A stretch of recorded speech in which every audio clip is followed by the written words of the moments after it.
நம்மளுடைய குலதெய்வம், முன்னோர்கள் வழிபட்டது. ஆனால் நிறைய பேர் அந்த குலதெய்வத்துக்கு போகிறதே கிடையாது. நிறைய பேர் அந்த குலதெய்வத்துக்கு போகாமல் தான் இருக்காங்க. அப்போ அந்த குலதெய்வத்துக்கு வருஷத்துக்கு ஒரு நாள் 365 நாளைக்கு ஒரு நாள் அவங்க தங்களுடைய குலதெய்வத்துக்கு போய் முறையாக பொங்கல் வைத்து படையல் போட்டு அன்னதானம் பண்ண வேண்டும். அன்னதானம் பண்ணணும். ஆனால் இன்றைக்கி 100% அது செய்வதே இல்லை. குலதெய்வத்தை கேட்டால் எனக்கு குலதெய்வம் எங்கே இருக்குன்னே தெரியலன்னு தான் சொல்கிறாங்க. யார் குலதெய்வம் அனுக்கிறோம் இல்லையோ அவங்க குடும்ப வாழ்க்கை புறம் பார்த்தீங்கன்னா அவங்களோட வாரிசுகள் யாராவது லவ் பண்ணி ஓடுறது, ஜாதி விட்டு ஜாதி போடுறது, மதம் விட்டு மதம் மாறுறது எல்லாமே இந்த 5ஆம் பாவம் குலதெய்வம் கெட்டு போயிருந்தால் தான் இந்த மாதிரி நிலைமை ஏற்படுகிறது.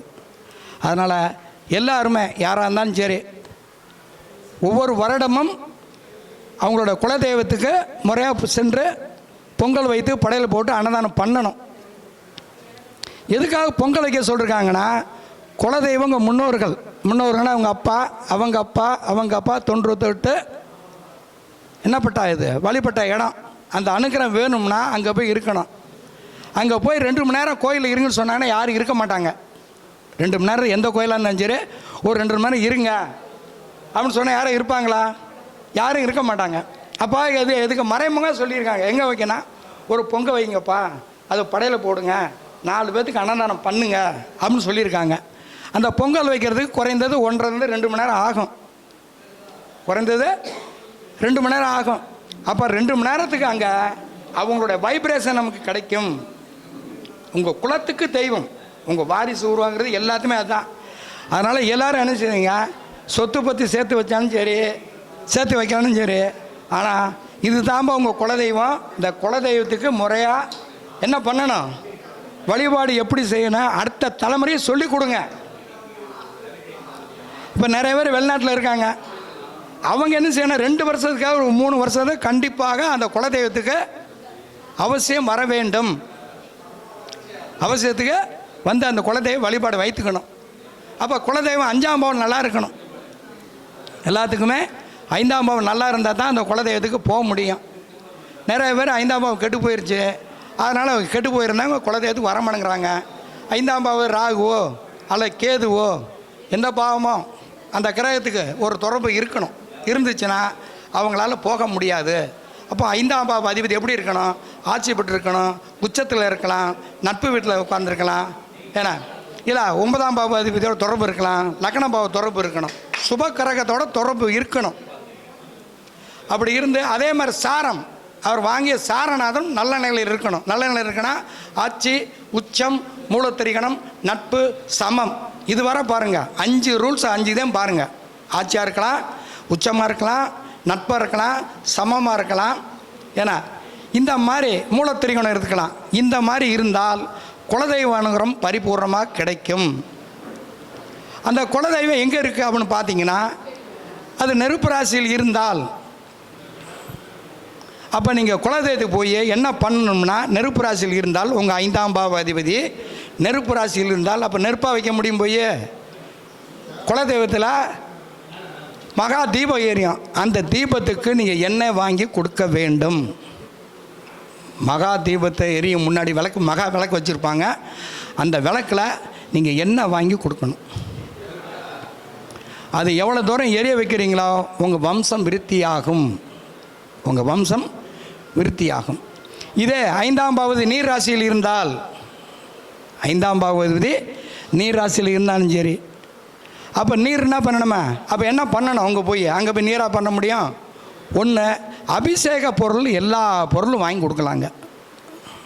அபிஷேக பொருள் எல்லா இதுக்கும் ஜாமான், அபிஷேக பொருள்னு பால் வாங்கி கொடுக்கலாம், பன்னீர் வாங்கி கொடுக்கலாம், தேன் வாங்கி கொடுக்கலாம். உங்கள் மனசு என்ன தோணுதோ அரிசி மாவு வாங்கி கொடுக்கலாம், மஞ்சத்தூள் வாங்கி கொடுக்கலாம், எல்லாமே வாங்கி கொடுக்கலாம். அந்த மாதிரி வாங்கி கொடுக்கலாம். இது ஒன்று. இல்லையா ஒரு போர் வாட்ரு போட்டுக்கலாம். போர் போட்டுக்கலாம். வசதி வாய்ப்பு இருக்குயா, நான் ஒரு போட்டு தரேன் அப்படின்னு சொல்லி அதை போடலாம். இல்லை ஆர்வ வாட்ரு போட்டு கொடுக்கலாம். இல்லை வாட்டர் டேங்க் வாங்கி கொடுக்கலாம். இல்லை பைப் ரிப்பேர் ஆகி கிடைக்க அந்த பைப் ரிப்பேர் பண்ணி கொடுக்கலாம். சொல்ல போகிறீங்களா?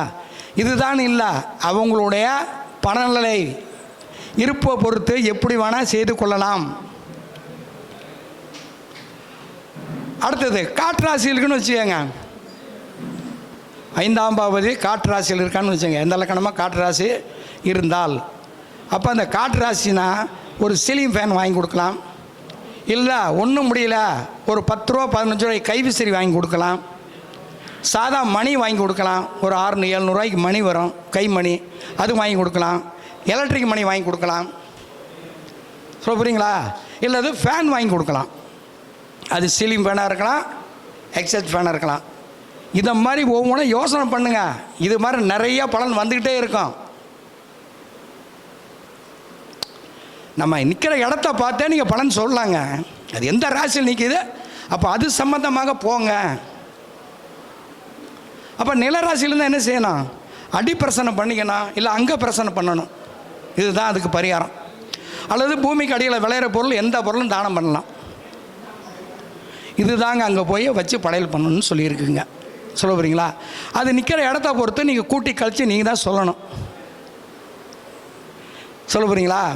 அந்த நிற்கிற இடத்த வச்சே நீங்கள் பலன், எந்த நெருப்பு ராசியில் இருக்கா, நில ராசியில் இருக்கா, காற்று ராசியில் இருக்கிறா, அது என்ன பண்ணும் அப்படின்னு சொன்னால், இப்போ நெருப்பு ராசின்னு சொன்ன சொன்னதுக்கு என்ன சொல்லலாம்? ஒரு அடுப்பு கூட கட்டி கொடுக்கலாம், அடுப்பு வாங்கி கொடுக்கலாம். சொல்ல புரியுங்களா இல்லையா? அந்த மகா தீபம் எறியதுக்கு விளக்கு கொடுக்கலாம். இல்லை நீங்கள் எலக்ட்ரிசிட்டி கரண்ட்டு வாங்கி கொடுக்கலாம். அது கரண்ட் நெருப்பு தானது. அது மாதிரி ஒவ்வொன்றும் ஒவ்வொரு ரகம் பிரிக்கிற மாதிரி தரம் பிரிக்கலாம். அது சரத்தில் இருக்கா, சிரத்தில் இருக்கா, உபயத்தில் இருக்கான்னு பார்க்கலாம். 5ஆம் பாவ அதிபதி உபயத்தில் இருந்தால் குலதெய்வம் அனுக்கிறம் பரிபூர்ணமாக கிடைச்சாலும் கிடைக்கலாம், கிடைக்காம போனாலும் போகலாம். சிரத்தில் இருந்தால் உடனே கிடைக்கும். நீங்கள் பூஜை பரிகாரம் பண்ணிடலாம், உடனே கிடைக்கும். சரத்தில் இருந்தால் நின்று நிதானமாக தான் கிடைக்கும். சரஸ்வர உபயத்தில் நிறைய மேட்ரு இருக்குங்க, நம்ம எதுவுமே சொல்கிறது இல்லை. சரசிர உபயம் ஜோதிடத்தில் மெயினான விதி சரம் சிர உபயம் பார்க்கணும். சரசிர உபயம் பார்க்காம ஜோதிடம் சொல்லக்கூடாது. அதேமாதிரி சாரத்தையும் பார்க்கணும். என்ன சாரநாதன் எங்கே நிற்கிறார், இது மாதிரி பார்க்கலாம். ஜோதிடத்தில் நிறையா விதிகள், நிறைய முறைகள். அணுவம் தான் ஜோதிடம். உங்களுடைய அணுவம் தான் ஜோதிடம்.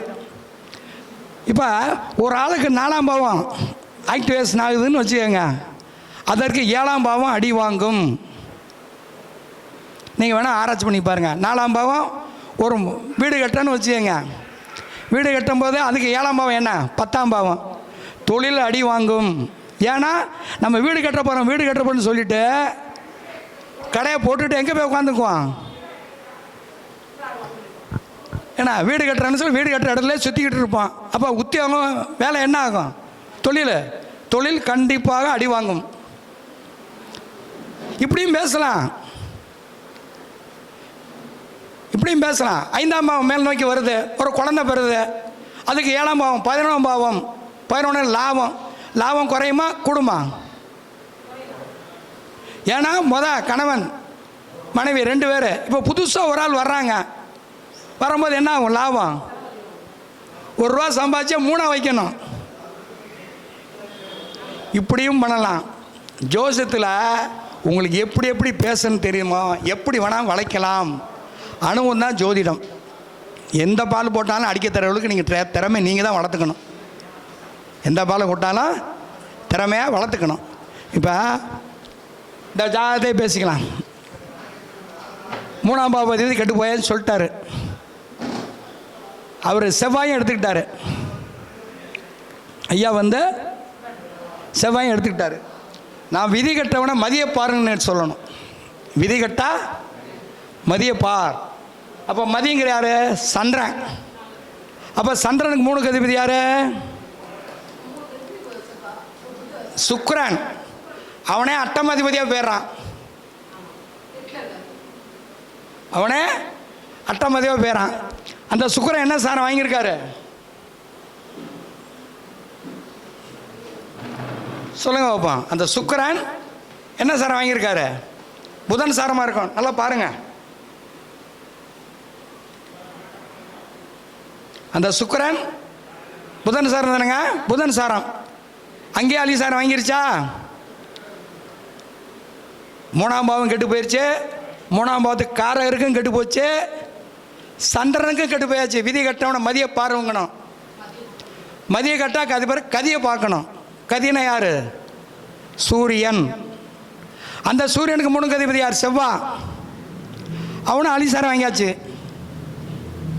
அப்போ இந்த ஜாதகத்தில் எப்படி பார்த்தாலும் அவனுக்கு ஆண்மை குறைபாடு வந்து விட்டது. சொல்ல போறீங்களா? இதுக்கெல்லாம் காரணம் என்ன? அந்த 5ஆம் பாவம் கெட்டு இருக்கும். 5 கதிபதி எங்கே போயிடுச்சு? 12க்கு போயிடுச்சு. 5ஆம் பாவதிபதி 12ஆம் இடத்துல போய் 5ஆம் பாவத்துக்கு 8ல் போய் உட்காந்துருக்காரு. 5ஆம் பாவத்துக்கு 8. அப்போ குலதெய்வத்துக்கு வேண்டுதல் வச்சு ஒரு நிறைவேற்றாமல் இருக்காங்கன்னு எடுத்துக்கணும். குலதெய்வத்துக்கு வேண்டுதல் வச்சு நிறைவேற்றாமல் இருக்காங்கன்னு எடுத்துக்கணும். ஏன்னா அது மாதிரி ஒவ்வொன்றுக்கும் ஒரு காரணம் இருக்குங்க. நான் இன்றைக்கி வர பார்க்குறேன், அப்படி தான் பார்க்குறேன். விதி கட்டவனா மதியப்பார், மதிய கட்டானா கதியப்பார். அப்போ ஒரு லக்கணத்துக்கு 2ஆம் பாவம் கெட்டு போச்சுன்னா அப்போ குடும்பமே அமையாது அவனுக்கு. அப்போ என்ன சந்திரனுக்கு பார்க்கணும். சந்திரனுக்கு பார்க்கணும். இப்போ சந்திரனுக்கு 2 கதிபதி 8க்கு போயாச்சு. அவங்களுக்கு வந்து இந்த லக்கணத்துக்கு விரையாதிபதி சனி 2ல் வந்து உட்காந்தாச்சா. அவர் எப்படி நீசப்படுத்துன்னு சொல்லியிருக்குது. அவருக்கு 7 கதிபதி யார்? சந்திரனுக்கு 7 கதிபதி புதன். அவர் எப்படி இருக்காரு? உச்சம் பெற்று இருக்காரு. அவரே கூடவே 6 கதிபதி சூரியன் சேர்ந்து நிற்கிறாரு. புதன் வாங்கின சாரம் சந்திரன். சந்திரன் சாரம் வாங்கிட்டா எந்த லக்கணமாக இருந்தாலும் சரி, 7ஆம் பாவதி சந்திரனோட தொடர்பு இருந்தால் திருப்தியற்ற மனநிலை தான். இந்த பொண்ணு சரியில்லை, அவனை சந்திரனை ஓடுகாலி கிரகம், வேகமாக மூமெண்ட் ஆகிற கிரகம், அவனை குழப்பிக்கிட்டே இருக்கும்.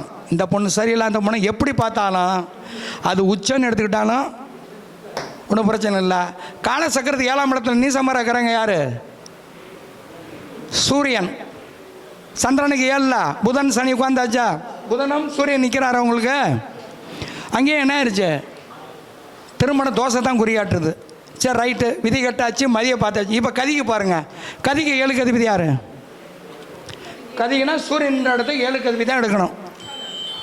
கன்னி. கன்னிக்கு 7 கதிபதி. குரு 8க்கு போயாச்சு. அங்கேயும்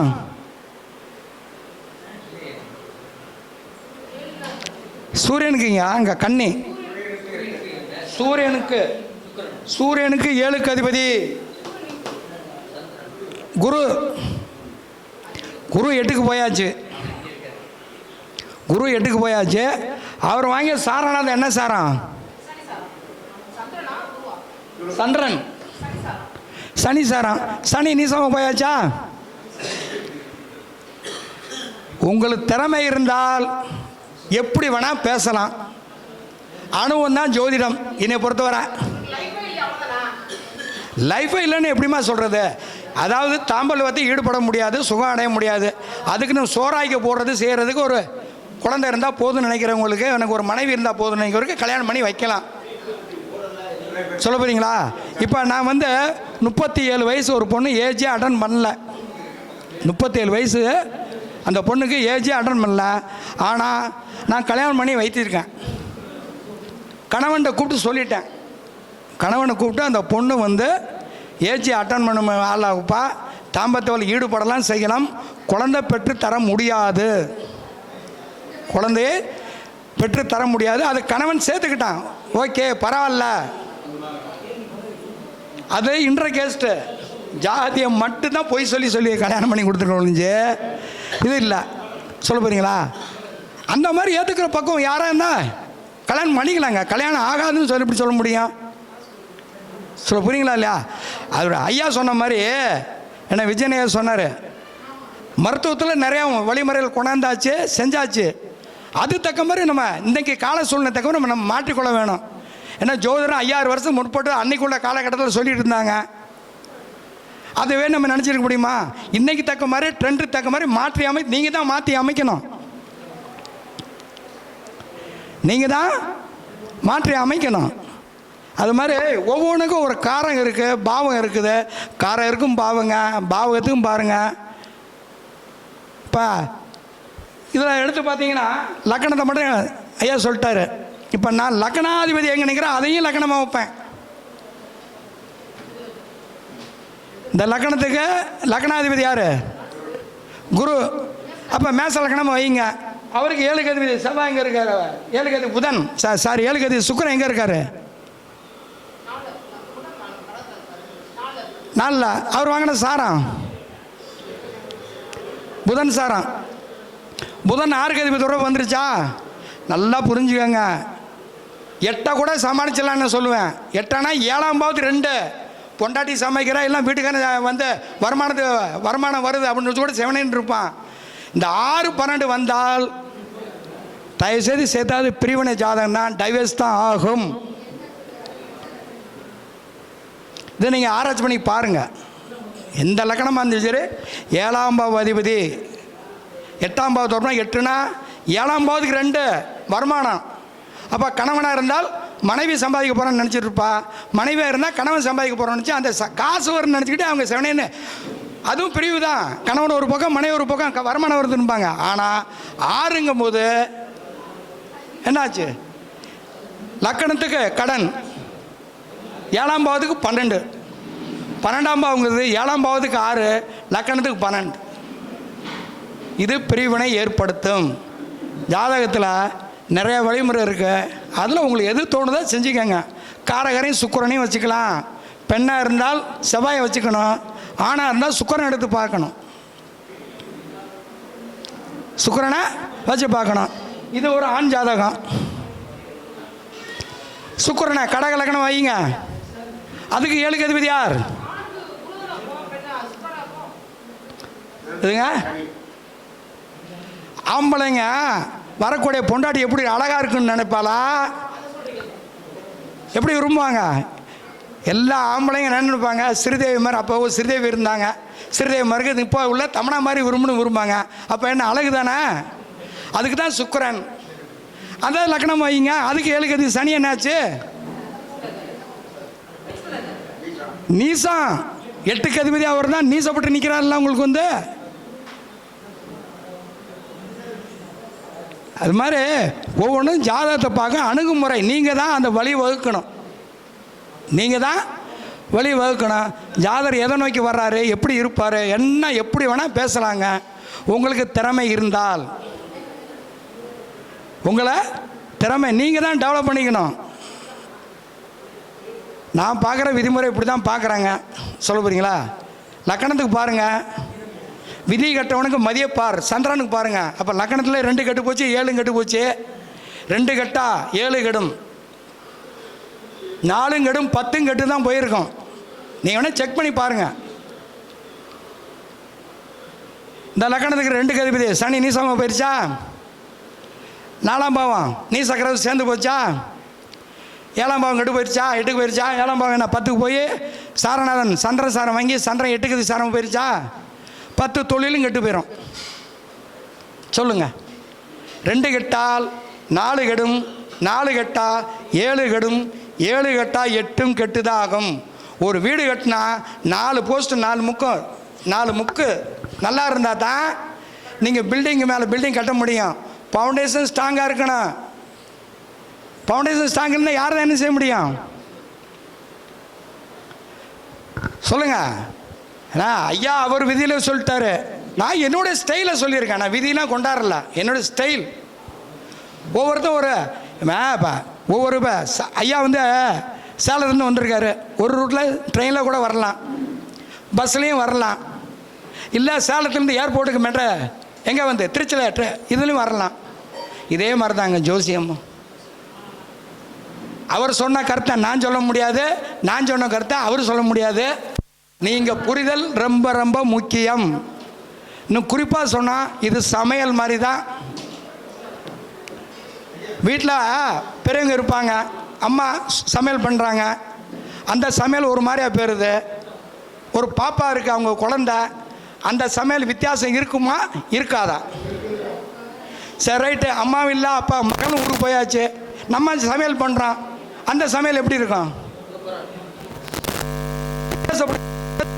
அதே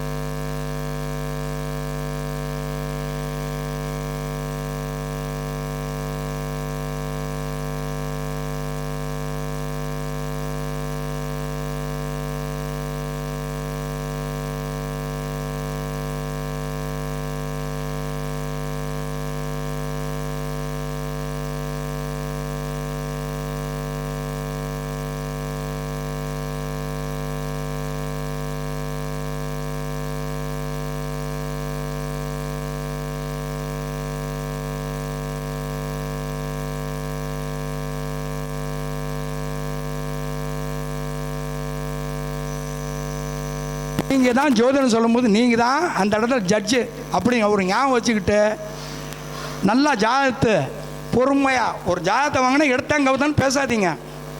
ஒரு கிரகம் எப்படி இருக்கு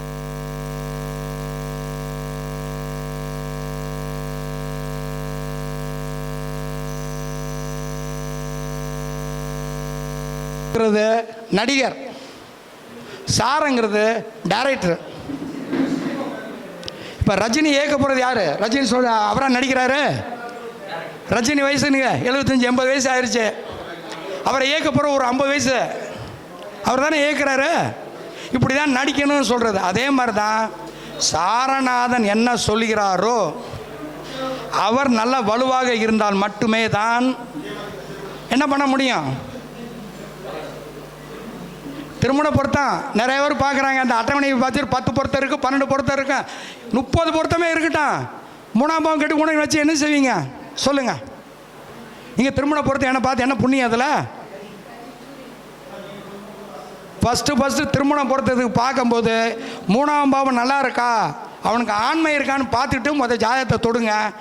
நீங்கள் வேறு எதுவுமே பார்க்க வேண்டாம். நட்சத்திர பொருத்தம் வேஸ்ட்டு. நட்சத்திர பொருத்தம் என்னன்னா தின பொருத்தம், கண பொருத்தம், யோனி பொருத்தம், ரச்சி பொருத்தம், ராசி பொருத்தம், இந்த மாதிரி 5 பொருத்தம், அவ்வளோதான். அதுக்கு என்ட்ரன்ஸ் டிக்கெட்டுன்னு நான் பெயர் வச்சுருக்கேன். ஒரு டிக்கெட்டுக்கு பணங்க. ஒரு படத்துக்கு போகிறோம், டிக்கெட் கிடச்சாச்சு. படம் நல்ல படமாக கெட்ட படம் எதை வச்சு பார்க்கணும்? நீங்கள் கட்டத்தை ஆராய்ச்சி பண்ணி பார்த்து தான் இறுதி முடி சொல்ல முடியும். நீங்கள் டிக்கெட் கிடச்சிருச்சு சரியாக போச்சு அப்படின்னு போதுமா?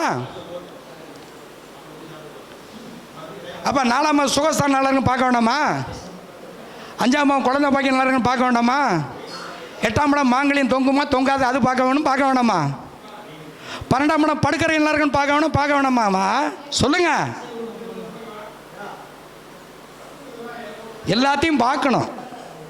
அப்போ ராகு தோசை இல்லைங்கிறாங்க ஒரு குரூப்பு, ஒரு ராகு தோசை இருக்குங்கிறாங்க, செவ்வாய் தோசை இல்லைங்கிறாங்க. ஜோசியருக்கு நமக்குள்ள இன்னும் ஒற்றுமை இல்லையா? ஒரே கருத்து இல்லை. மக்கள் தான் மக்கள் அவங்க தான் யூடியூப் பார்த்து சொல்கிறாங்களே. யூடியூப் மக்கள் மேலே தப்பு இல்லை. அவங்க யூடியூப்பில் பார்த்துக்கிட்டு ஐயா அது செவ்வாய் தோசம் கிடையாதுங்க, ராகு தோசம் கூடாதுன்னா, மூல நட்சத்திரம் மாமியார் இருக்கக்கூடாது, மூல நட்சத்திரம் மாமியார் இருக்கக்கூடாதுங்கிறாங்க. என் மாமியார் இல்லை வேணேன், என் தங்கச்சி மாதிரி மூல நட்சத்திரம் தான். எல்லா நட்சத்திரத்துக்கும் ஒன்றுமா எங்கள் இன்னும் சொல்ல போகிறோம்னா இந்தியாவில் 140 கோடி மக்கள் இருக்குது. 12 ராசி தான். 12ஆவது வகை தான் 16 கோடி மக்கள் வருவாங்க. ஒரு ராசி பலன் 16 கோடி மக்களுக்கு ஒரே பலன் நடக்குமா? ஏன் இந்த மாதிரி பண்ணுறாங்கன்னு எனக்கே தெரியல. மக்களும் பத்தாது, மக்களுக்கு அந்த பொறுமை இல்லை. ஒரு ஆளுக்கு நடக்குதுன்னா அதே நிகழ்ச்சி மறுபடியும் நடக்கும். கண்டிப்பாக நடக்காது. ஒரு ராசி கடத்தில் எடுத்தீங்கன்னா அங்கே 9 கிரக பாதசாரம் இருக்குது.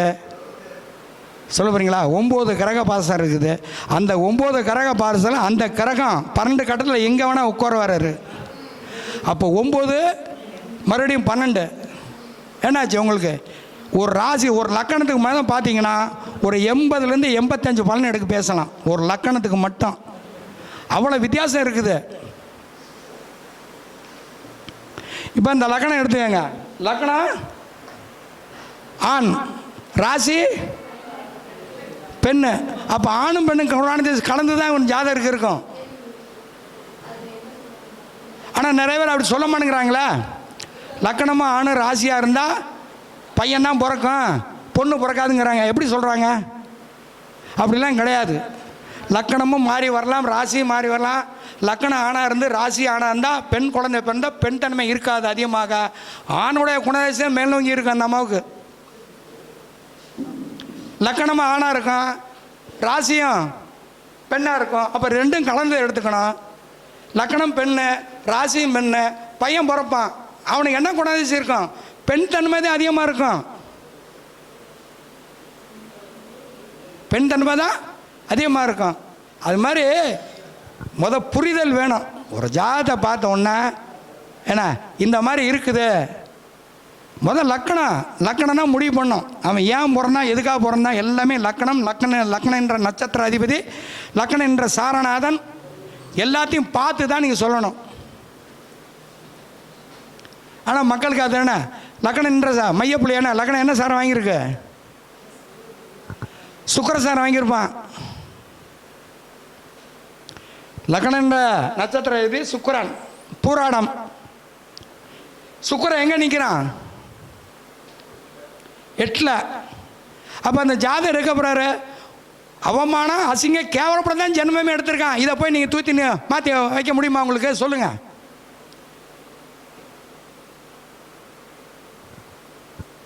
லக்னம் என்ற நட்சத்திரதிபதி எங்கே இருக்காரு? சுக்கிரன் 8ல்.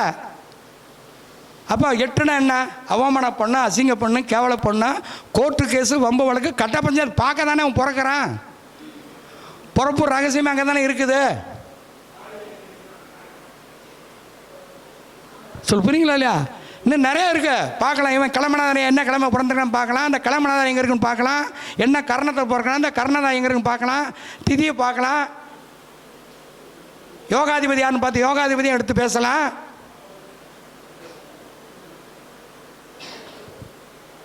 ஆயிரம் வழிமுறை இருக்குன்ட்டான் நான். அவர் விஜயன் சார் சொன்னால் 2000 விதிகள் இருக்குன்னாரு. அதே மாதிரி 2000 விதியுமே நம்ம படித்து மனப்பாடம் பண்ண முடியுமா? முடியவே முடியாது. புரிந்து படித்தால் மட்டுமே தான் ஜோதிடத்தில் நல்ல பலனை எடுத்து சொல்ல முடியும். லக்கணம் பார்க்கணும், லக்கணாதிபதி எப்படி இருக்கான்னு பார்க்கணும், அவர் வாங்கிய சாரணாந்தி எப்படின்னு பார்க்கணும். அதே மாதிரி 1ஆம் பாவத்தை காரகரை எடுக்கணும். 4 ரூல்ஸ் எடுத்தீங்கன்னா ஒரு பிட்டு நவராதுங்க. 4 ரூல்ஸு. இப்போ 4ஆம் பாவம் அம்மாவுக்கு என்ன தசை உடனே பேசலாம். அல்லது சந்திரனை லக்கணம் வச்சு பேசுங்க. அதுக்கு எப்படின்னு பாருங்கள். 4ஆம் பாவம் அதிபதி ஒரு ஆள் வருவார், அதையும் லக்கணமாக வச்சு பேசுங்க. சொல்ல போகிறீங்களா? இந்த மாதிரி எவ்வளோக்கு எவ்வளோ ஜூம் பண்ணி பார்க்குறீங்களோ, விரிவுபடுத்துகிறீங்களோ, அவ்வளோக்கு எவ்வளோ உங்களுக்கு பலன்கள் வந்து கொண்டே இருக்கும். இப்போ நான் 3 தான் சொல்லியிருக்கேன். 3னா ஒரு பாவம் கெட்டு போச்சுன்னா 33%, 2ஆம் பாவம் கெட்டு போச்சுன்னு வச்சுங்க 66%, 3ஆம் பாவம் நல்லா இருக்குன்னா 30% தான். அவன் ஆவரேஜ் வாழ்க்கை தான் வாழ முடியும்.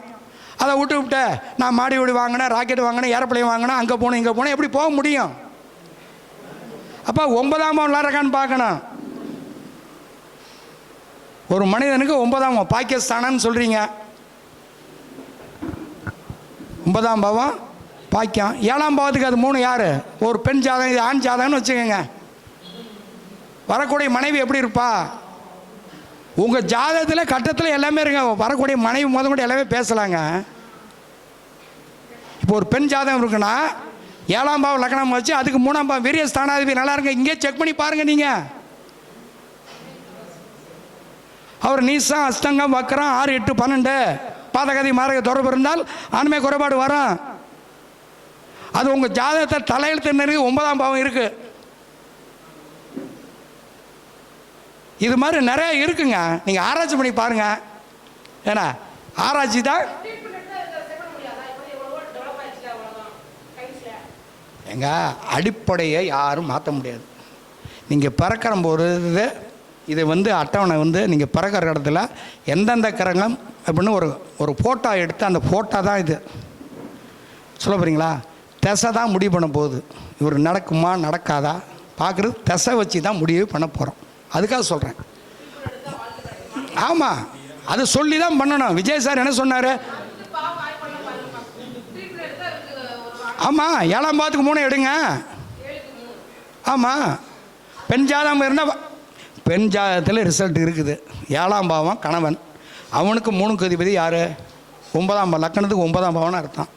அந்த 3ஆம் பாவ அதிபதி புதன், கேது, சனி சாரம் வாங்கிட்டால் என்ன ஆகும்? ஆண்மை குறைபாடு வரும். அது மட்டும் பத்தாது. 3ஆம் பாவத்து நின்ற கோளையும் எடுக்கணும். எந்த பாவமோ எந்த கோள் நிற்கிதோ அந்த கோளை அவன் தான் இயக்க போகிறான். காரகர் செவ்வாயம் பார்த்து தான் நீங்கள் முடிவே பண்ணணும். 3 ஆங்கிளை பார்த்து எடுத்து முடிவு பண்ணுங்க. ஒரு ஆங்கிள் எடுத்து முடிவு பண்ணி பார்த்தீங்கன்னா நீங்கள் எப்பனைக்கு தான் மாட்டிக்குவீங்க. பார்த்துக்கோங்க. அணுவும் தான் ஜோதிடம். நன்றி. வாழ்க வளமுடன்.